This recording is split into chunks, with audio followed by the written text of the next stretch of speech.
Salut et bienvenue dans cette petite vidéo où nous allons corriger ensemble les exercices du chapitre Unité et diversité du vivant. En route! Bien, alors commençons page 115 avec les exercices de cours, simplement pour savoir si on connaît bien le cours ou pas. Donc pour commencer, numéro 1, pour classer les êtres vivants, un attribut permet de... Alors je rappelle que nous utiliserons plutôt le terme caractère plutôt que le terme attribut, mais à notre niveau, avant d'aller au lycée, on ne fera pas vraiment de différence entre les deux mots, donc ils sont à peu près équivalents. Bien, alors, premièrement, petit a être herbivore, petit b savoir nager, petit c avoir des plumes. Eh bien, nous avons vu dans le cours que l'élément essentiel est de comprendre qu'on caractérise les êtres vivants par ce qu'ils ont, c'est-à-dire ce qui appartient à leur corps et qui procède de leur histoire et de l'histoire de leurs ancêtres. Le fait, de savoir nager, par exemple, pour la réponse petit b, c'est une adaptation à son environnement.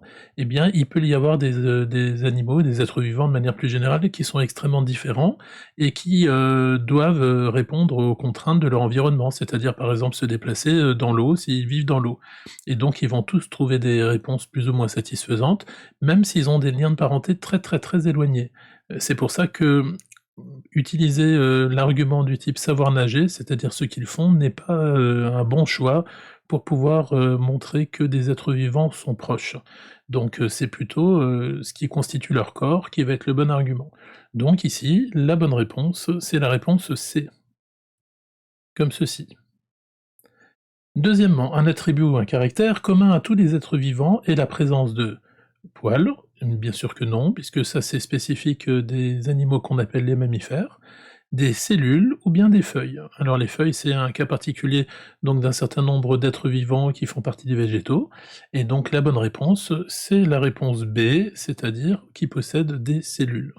Alors on dit des cellules ou bien une cellule, puisqu'il y a énormément d'êtres vivants qui sont unicellulaires, c'est-à-dire qui possèdent une seule cellule. Alors cette cellule, eh bien, elle est constituée de différentes parties. Il y a un liquide qui la constitue essentiellement, qu'on appelle le cytoplasme, et pour que ce cytoplasme fasse partie de l'intérieur de la cellule, eh bien, il faut qu'il y ait une limite de séparation entre l'intérieur et l'extérieur. Eh bien, cette limite, c'est la membrane. Donc la bonne réponse, c'est que le cytoplasme est contenu dans la membrane. Passons à la question 4. La vie existe sur Terre depuis? Eh bien, depuis très longtemps. Alors, la planète Terre existe depuis 4,55 milliards d'années à peu près.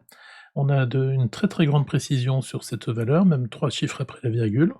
Et les êtres vivants les plus anciens qu'on a réussi à repérer par leurs fossiles datent d'il y a à peu près 3,8 milliards d'années. Alors peut-être qu'il y en a des encore plus anciens, mais c'est très difficile de les découvrir puisque la plupart du temps, les traces éventuelles de leur existence ont disparu. Question 5. Les êtres humains sont apparus. Alors dès la formation de la Terre, il y a seulement 2 millions d'années ou avant les dinosaures? Il faut faire très attention avec, ce genre de questions parce que la manière dont elle est formulée, les êtres humains sont apparus, nous donne l'impression qu'ils n'étaient pas là et puis tout d'un coup, pouf, ça y est, ils sont là. Et hop, ils apparaissent à une certaine date. Et ce n'est pas du tout comme ça que les choses se passent. Les choses se passent de la manière suivante: il y a 3,8 milliards d'années sont apparus les premiers êtres vivants unicellulaires, et ceux-là ont eu une descendance qui arrive jusqu'à nos jours. Sauf que ces êtres vivants qui au départ étaient probablement tous semblables les uns aux autres se sont différenciés, se sont diversifiés, et a donné l'ensemble de la diversité des êtres vivants qui existent actuellement. Eh bien, il y a un moment donné où on peut commencer à considérer que certains êtres vivants qui existent et qui descendent de tous les autres, précédents, eh bien, ces êtres vivants sont suffisamment ressemblants avec, l'homme d'aujourd'hui, l'être humain d'aujourd'hui, pour qu'on puisse considérer que c'est la même espèce. Nous reviendrons tout à l'heure sur la notion d'espèce. Eh bien, c'est il y a seulement 2 millions d'années qu'on peut considérer que les descendants d'êtres vivants plus anciens, font partie de ce que nous appelons maintenant, les premiers ancêtres des êtres humains. Donc ça ne veut pas dire qu'ils sont apparus d'un coup, mais ça veut dire qu'à une date plus ancienne, eh bien, il y avait des êtres vivants qu'on n'appellerait pas encore les êtres humains, mais qui sont, des primates, grands singes, ancêtres de tous ceux qui existent aujourd'hui, et les voies se sont séparées les unes des autres, avec une certaine variété, et ça fait 2 millions d'années qu'on peut considérer qu'il s'agit d'êtres humains. Passons maintenant à la question 6. Quelle observation microscopique montre un être pluricellulaire? Alors, quelques petits rappels. Le mot micro veut dire très petit. Scope veut dire voir. Donc un microscope, que nous allons retrouver à la question 8, est un appareil qui permet de voir ce qui est petit. Donc, regardons au microscope et voyons cette première image petit a. Qu'est-ce qu'on voit? Eh bien, on voit deux cellules qui sont éloignées l'une de l'autre. Il s'agit donc de deux êtres unicellulaires. Uni veut dire un seul. Donc c'est deux êtres différents qui chacun contiennent une seule cellule. Pour le B, il s'agit aussi d'une seule cellule. Elle a une forme différente, elle est plus complexe, on voit qu'il y a des choses à l'intérieur, en particulier au milieu ici, ce qu'on appelle le noyau. Donc il s'agit d'un être unicellulaire qui est constitué d'une cellule à noyau. Et enfin, le petit c, eh bien nous voyons plein de noyaux différents qui sont les petites taches noires, qui sont chacune entourées d'une zone délimitée par la membrane, et donc il s'agit de différentes cellules qui sont les unes contre les autres et qui forment un tissu cellulaire. C'est donc ici quelque chose qui appartient à un être vivant constitué de plusieurs cellules, un être pluricellulaire. Et donc la bonne réponse, c'est la C. Question 7. Pour identifier un animal, j'utilise. Alors à partir du moment où on parle d'identification, eh bien on utilise un outil qui s'appelle une clé de détermination. Donc cette clé de détermination, je le rappelle, n'est pas une manière de classer les êtres vivants, mais une manière de reconnaître, d'identifier un être vivant, de savoir à quelle famille, ou plus précisément à quelle espèce il appartient. Et pour cela, on utilise une succession de questions où on répond par oui ou par non, ou bien par un choix ou un autre. Et donc on répète plusieurs questions les unes à la suite des autres. C'est pour ça que parfois je parle d'algorithme, et ça nous apporte la réponse finale. Nous verrons un exemple tout à l'heure dans les exercices. Question 8. À l'aide de quel instrument peut-on observer des cellules? Eh bien, comme je l'ai dit à la question 6, du moment qu'il s'agit de cellules, c'est que l'échelle de dimension est extrêmement petite. On a donc quelque chose qui est microscopique, et nous avons donc besoin d'un microscope. La loupe n'est pas suffisante, les lunettes permettent uniquement de corriger des défauts visuels. Il faut un appareil qui permet de regarder des choses encore plus petites, le microscope. Nous passons maintenant à la page 116 avec l'exercice 9. Petit a, que signifie appartenir à la même espèce? Eh bien, qu'est-ce qu'on appelle une espèce? C'est un regroupement arbitraire que les humains ont décidé de faire, dans lequel on met un certain nombre d'individus qui ont beaucoup de caractéristiques communes, donc ils ont beaucoup de caractères communs, et puis, ils sont suffisamment proches et suffisamment ressemblants pour être capables de se reproduire et d'obtenir une progéniture qui elle-même est capable de se reproduire, c'est-à-dire d'avoir une descendance capable de se reproduire. Donc, nous écrivons ceci: cela signifie se ressembler, partager des caractères en commun et pouvoir se reproduire en ayant une descendance fertile. En effet, on peut avoir deux êtres vivants différents qui peuvent obtenir une descendance, mais si cette descendance elle-même est stérile, alors on ne peut pas dire que les deux êtres vivants de départ, les deux individus, appartenaient à la même espèce. On dit qu'on a obtenu un hybride, et cet hybride généralement est stérile. Petit b, de quoi sont composés tous les êtres vivants? Eh bien, nous l'avons vu tout à l'heure, tous les êtres vivants sont constitués de cellules. Au minimum une, et au maximum, eh bien, beaucoup, des milliards de cellules qui se regroupent pour former des tissus, qui eux-mêmes se regroupent pour former des organes, qui eux-mêmes se regroupent pour former un organisme, qui est un individu autonome. Petit c, comment classe-t-on les êtres vivants? Eh bien, pour classer les êtres vivants, au cours de l'histoire, il y a eu différentes manières de faire. Les premières manières de faire, consistaient à mettre ensemble les êtres vivants qui se ressemblaient, ou du moins dont on avait l'impression qu'ils se ressemblaient. Et puis on s'est rendu compte que parfois on faisait des erreurs. On s'en est rendu compte essentiellement en découvrant, le fonctionnement de ce qu'on appelle maintenant la génétique, qui est une branche de la biologie qui est née, essentiellement au XXe siècle, même si, le père fondateur s'appelait, Mendel, et un peu plus ancien, et grâce à ça, on a pu se rendre compte que parfois, la ressemblance ne suffit pas à expliquer.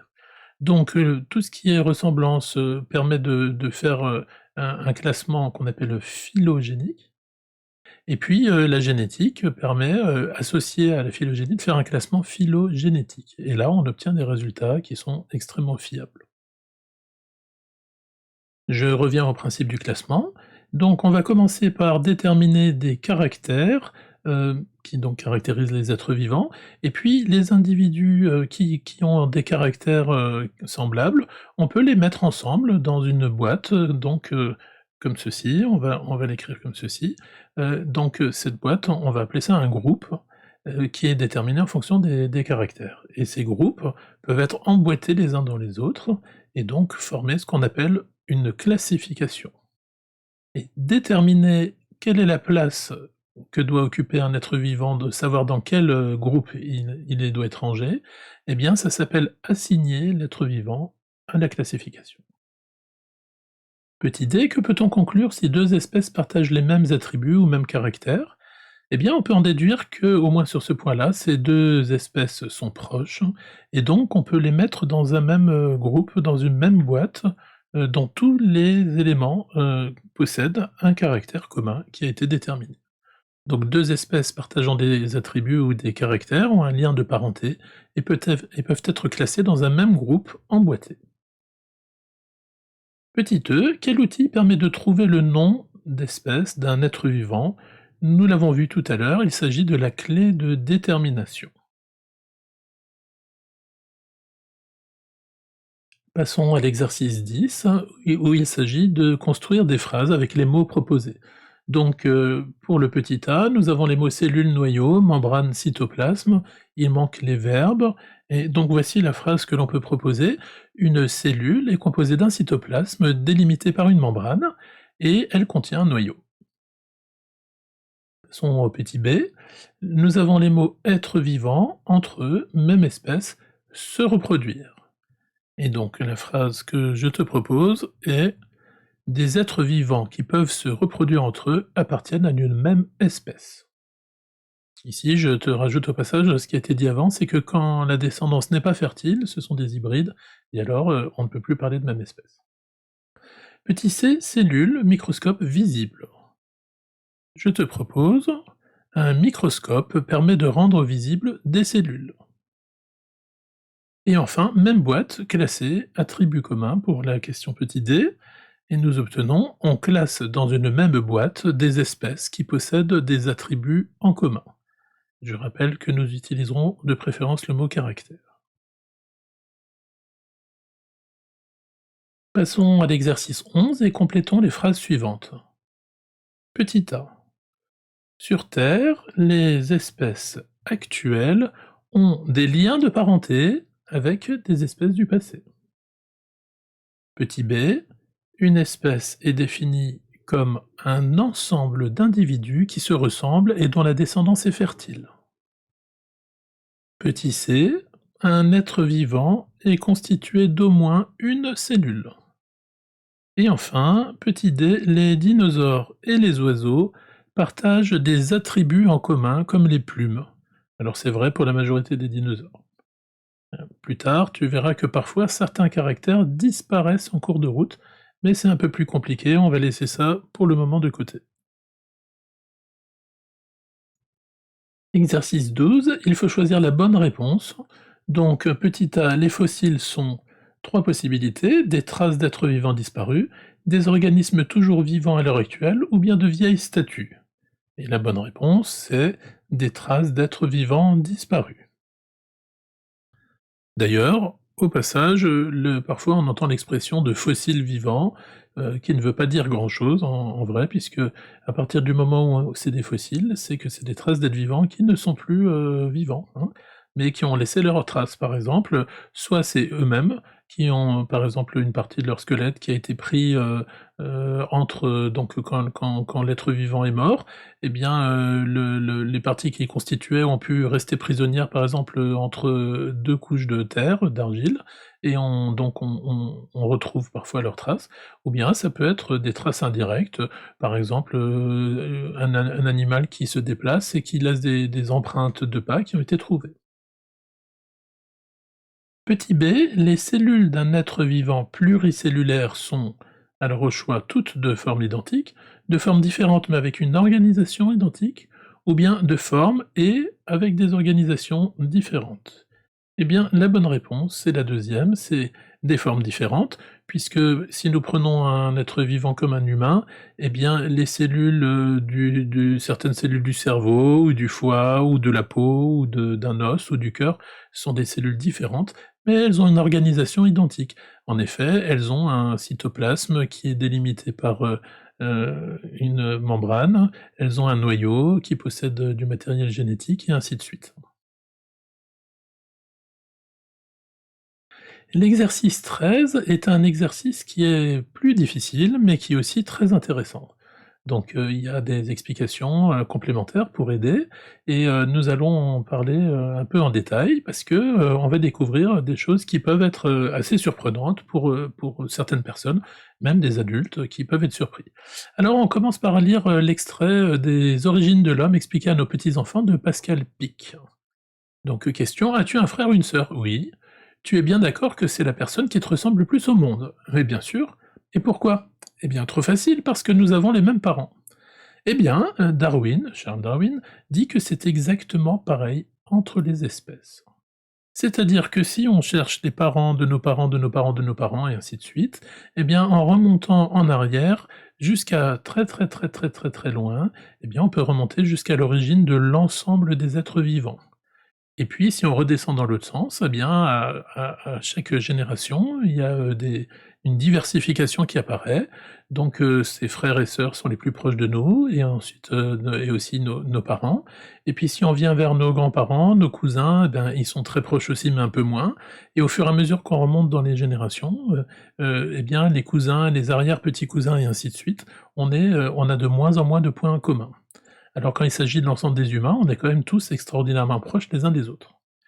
Eh bien, si on remonte, tout ça et qu'on trace l'ensemble de l'arbre généalogique du vivant, eh bien, théoriquement, on est capable de retracer, l'immense famille de tous les êtres vivants. Sauf que cette construction d'arbre généalogique n'est pas possible. Pourquoi? Parce que très rapidement, eh bien, la trace de nos ancêtres a disparu. Donc la seule chose qu'on peut faire, c'est reconstruire, cet arbre généalogique et imaginer les séparations qu'il y a entre, les différentes branches, même si nous ne connaissons pas, les êtres vivants qui ont, vécu à tel ou tel moment.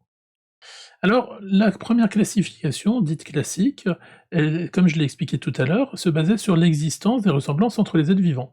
Donc, on a, défini un groupe, par exemple, qu'on appelait le groupe des poissons, et dans ce groupe des poissons, bien, on a mis, en gros, tout ce qui, dans l'océan ou dans la mer, ressemble à ce qu'on appelle un poisson, comme une truite. Donc on va mettre, une truite, un selacanthe, un requin, un poisson rouge, tout ça, on va les mettre ensemble. Et puis, pour nous, et ben, on se dit: «Eh bien, ces poissons se ressemblent beaucoup, ils font partie d'une même famille et puis nous, les humains, nous avons, des poils, nous avons des mamelles pour nourrir nos petits, donc on fait partie du groupe des mammifères» et c'est des groupes, complètement différents. Alors, le point commun entre les poissons et les mammifères, c'est qu'il y a un caractère, il y en a même un certain nombre qu'ils ont en commun. Évidemment, ils ont une tête avec des yeux-bouches, ils font partie du grand groupe des animaux, et puis mieux que ça, ils font partie du groupe des vertébrés qui ont, un squelette, interne, et puis, même parmi ceux-là, un squelette interne osseux.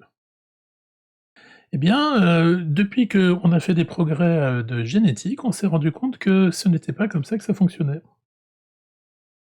On s'est rendu compte en effet que si on remontait dans les ancêtres communs, eh bien, le coelacanth et les humains et de manière plus générale les mammifères, avaient un ancêtre commun qui était moins vieux que la truite et l'ensemble de tout cela. C'est pour ça qu'on a constitué un groupe qu'on appelle ici les sarcoptérygiens, dans lesquels on trouve à la fois les mammifères et le coelacanth. Alors tu vas me dire: «Mais, pourquoi est-ce qu'on a décidé de fabriquer le groupe des sarcoptérygiens?» Eh bien, c'est un groupe d'êtres vivants qui ont, la particularité d'avoir ce qu'on appelle des membres charnus, c'est-à-dire qu'il y a de la chair autour. Et en fait, la truite fait partie d'un autre groupe qui s'est, séparé de cette grande branche-là plus tôt, il y a plus longtemps et ce groupe, on appelle ça les actinoptérygiens. Les actinoptérygiens, c'est ce qu'on appelle les poissons à nageoires rayonnées. Alors ça a des conséquences, qui sont assez étonnantes. Eh bien, donc c'est que tu vois que si on remonte dans le temps, on a un ancêtre commun plus proche, de le sélacanthe et l'humain ont des ancêtres communs plus proches que le sélacanthe et la truite. Donc, du point de vue de la phylogénétique, du point de vue de la généalogie, eh bien, on se rend compte que les mammifères en général, les humains en particulier et ces coelacanths, sont des parents plus proches que ne le sont le sélacanthe et la truite. Ça veut donc dire que le groupe poisson, du point de vue de la classification phylogénétique du vivant, n'est pas un groupe qui est pertinent, c'est pas très utile, parce qu'en fait, il, contient des membres qui font partie de, par exemple, des sarcoptérygiens, et puis il comprend d'autres membres qui font partie des actinoptérygiens. Donc ce sont des groupes bien distincts, et donc ce groupe de poissons qui est à cheval sur les deux n'est pas très utile. Alors évidemment, le mot poisson, lui, garde sa signification quand tu vas chez le poissonnier. C'est-à-dire que quand on va se nourrir et quand on va chercher des produits qui viennent de la mer, le nom poisson regroupe l'ensemble de ces êtres vivants qui sont dans la mer, et donc ce mot poisson garde son sens, mais pas du point de vue de la biologie. Alors si l'on résume le tout, ça nous donne la chose suivante. Donc au sein de la classification classique, celle qu'on faisait dans le temps, le selacanth et la truite sont considérés comme des poissons parce qu'ils nagent et qu'ils ont des nageoires. Donc ce qu'ils font n'est pas très important, mais ils ont effectivement des nageoires. Sauf que quand on regarde de plus près, ce sont des nageoires qui sont fortement différentes, et celle du selacanth ressemble beaucoup plus en fin de compte aux membres des humains par exemple, que, aux nageoires rayonnées, de la truite. Donc, on les avait classés dans le temps ensemble, mais maintenant, nous savons que ces membres charnus, se placent comme l'espèce humaine dans le groupe des sarcoptérygiens. Et la truite fait partie du groupe des poissons à nageoires rayonnées, les actinoptérygiens. Donc, dans la classification phylogénétique, qui tient compte à la fois des ressemblances, mais aussi des caractères homologues, c'est-à-dire de ce qui se ressemble, eh bien, elle tient compte à la fois des ressemblances anatomiques, qui proviennent d'un être vivant plus ancien qui était commun, mais on peut, grâce à la génétique, retracer les ressemblances de manière beaucoup plus précise. Et donc la truite et le selacanth ne sont pas si proches que ça l'un de l'autre, et c'est pour ça que le nom de poisson n'est plus utilisé dans le cadre de la classification des êtres vivants. Alors il peut y avoir d'autres noms de la vie courante, comme oiseau par exemple, qui gardent un sens rigoureux du point de vue de la biologie, mais pas le mot poisson. Le mot reptile par exemple, c'est comme le mot poisson, c'est un mot qu'on ne peut plus utiliser pour parler de la classification des êtres vivants, même si on peut continuer à l'utiliser dans la vie de tous les jours. Passons à l'exercice 14 et parlons d'un poisson assez étonnant qui s'appelle la baudroie. Hein, ce poisson, comme souvent les poissons des grandes profondeurs, n'est pas très très beau à voir, hein, et souvent ils sont plus ou moins transparents. Pourquoi? Parce que comme ils vivent dans les très très grandes profondeurs, eh bien ils sont à l'abri de la lumière et donc ils n'ont pas besoin d'avoir des pigments qui protègent, l'intérieur, et la peau, des rayons du soleil. Donc c'est pour ça que ces êtres vivants sont souvent transparents ou plus ou moins transparents. Alors, ce poisson, tu le connais peut-être, parce que tu en manges peut-être, sauf que tu ne connais pas, son nom sous le nom de baudroie. Les poissonniers, se sont bien rendus compte que si les gens, comprenaient ce que c'était, ils auraient du mal à le vendre. Ce poisson, c'est ce qu'on appelle de la lotte. Donc quand tu manges, une lotte à l'américaine, c'est excellent, c'est un poisson très recherché qui coûte cher. Eh bien, en fait, la plupart du temps, sans le savoir, tu manges de la baudroie. Voilà, donc maintenant tu vas peut-être trouver ça moins appétissant, mais tu as tort, parce qu'à l'arrivée, c'est quand même très bon. Alors, la baudroie est un poisson des grands fonds. La femelle peut mesurer jusqu'à 1 mètre de long, et elle est souvent parasitée par un autre poisson très petit, 3 centimètres. C'est celui qui est dans le cercle ici, hein, fixé sur elle. Un parasite vit et prélève sur l'animal des substances alimentaires pour assurer sa propre survie. Donc on nous pose la question, petit a, à partir de l'observation de chaque animal sur l'image, penses-tu qu'ils appartiennent à la même espèce ou à deux espèces différentes? Eh bien, évidemment, on voit qu'il y a des grandes différences entre les deux, et en particulier une différence de taille qui est considérable.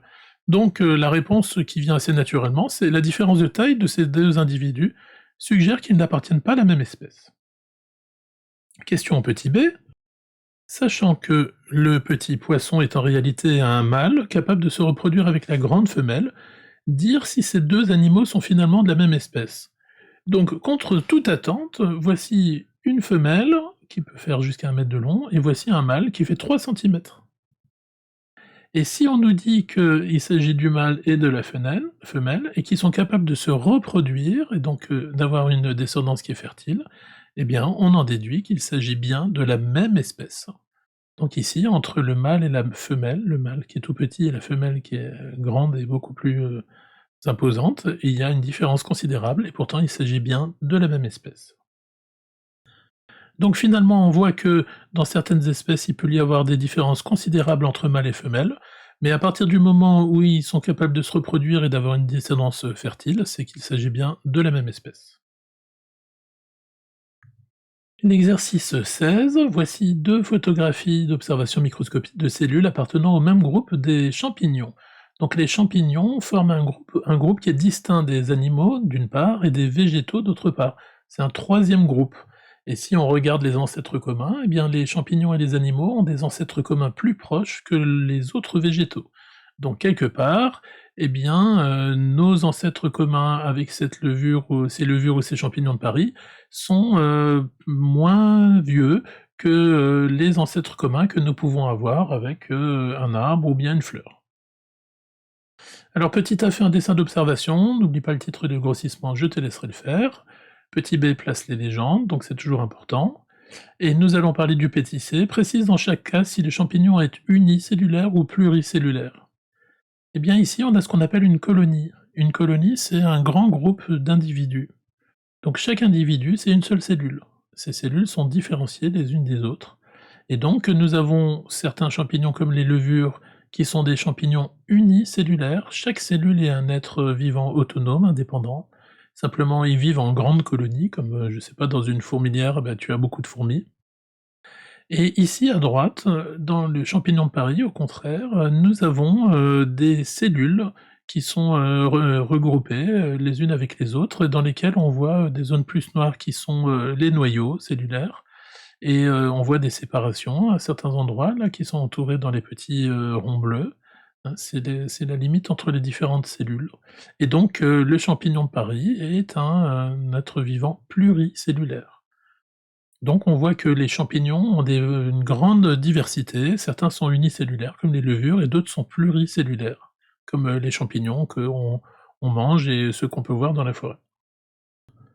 Voilà en résumé, la levure est un champignon unicellulaire tandis que le champignon de Paris est pluricellulaire. Passons à l'exercice 16 qui est corrigé. Ici, nous allons utiliser une clé de détermination pour, différencier les 4 variétés, les 4 espèces de requins qui sont présentes ici.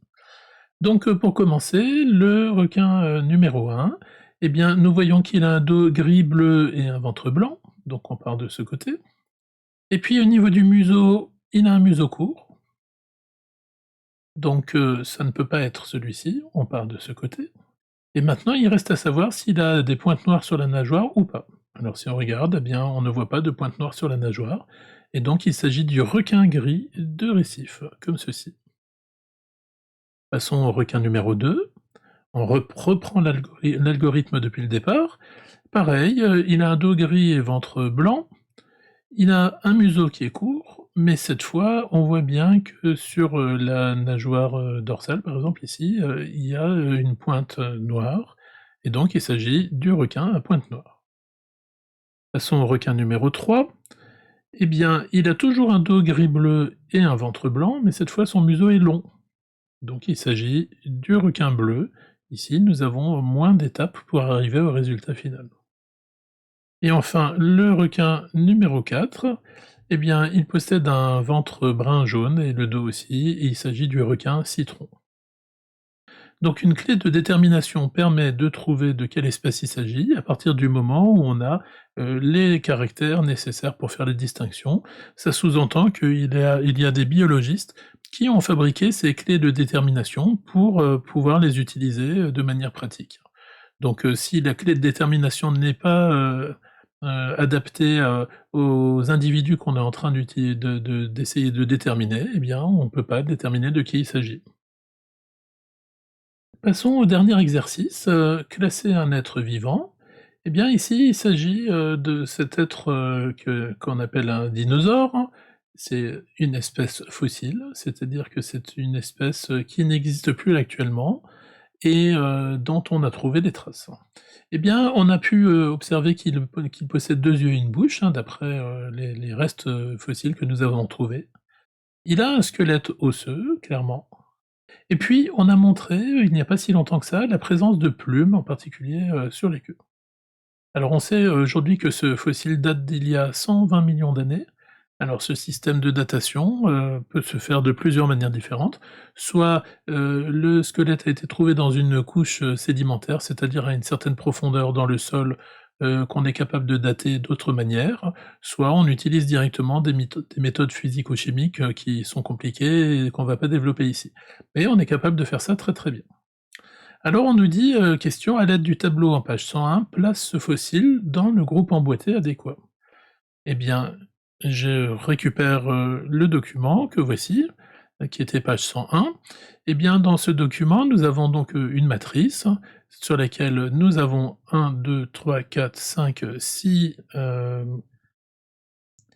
caractères différents et puis, nous avions un certain nombre, d'êtres vivants, en l'occurrence tous des animaux, puisque la boîte la plus grande, le premier caractère était commun à tout le monde, c'était tête, yeux, bouche, c'est-à-dire celui qui caractérise les animaux, et nous avons montré comment faire des emboîtements successifs. Alors si je prends cet animal, eh bien je vois qu'il a 2 yeux, enfin si je prends cet être vivant, il a deux yeux et une bouche, donc il fait partie des animaux, pas de souci. Il a un squelette osseux, donc il fait partie de la grande boîte rose. Et puis il a la présence des plumes, donc à partir du moment où il a la présence des plumes, eh ben c'est qu'il est, dans cet emboîtement-ci, aux côtés de la pie bavarde et de la mésange charbonnière. Comme ceci. Le fossile de dinosaure doit être placé dans le groupe avec la mésange. Donc on peut dire la chose suivante, c'est que les, dinosaures d'aujourd'hui, les descendants, communs, enfin disons des ancêtres communs des dinosaures, continuent d'exister aujourd'hui, ce sont des oiseaux. Alors ça peut paraître surprenant, parce que la manière dont on les représente, ça nous fait penser plus à ce qu'on pourrait appeler des reptiles, bien que j'ai expliqué tout à l'heure que le groupe des reptiles n'a plus d'existence dans le cadre de la classification, mais disons que, en tout cas dans les films, Jurassic Park et autres, quand on voit, un varan de Komodo, et puis un dinosaure représenté dans le film, on trouve qu'ils se ressemblent pas mal. Eh bien en fait, les descendants directs des dinosaures, ce sont les oiseaux. Voilà, j'espère que tu avais trouvé l'essentiel des bonnes réponses et que si ce n'était pas toujours le cas, tu as maintenant bien compris comment ça fonctionne. J'espère aussi que tu as appris, des choses et que tu as trouvé ça intéressant. Allez, à bientôt, ciao ciao!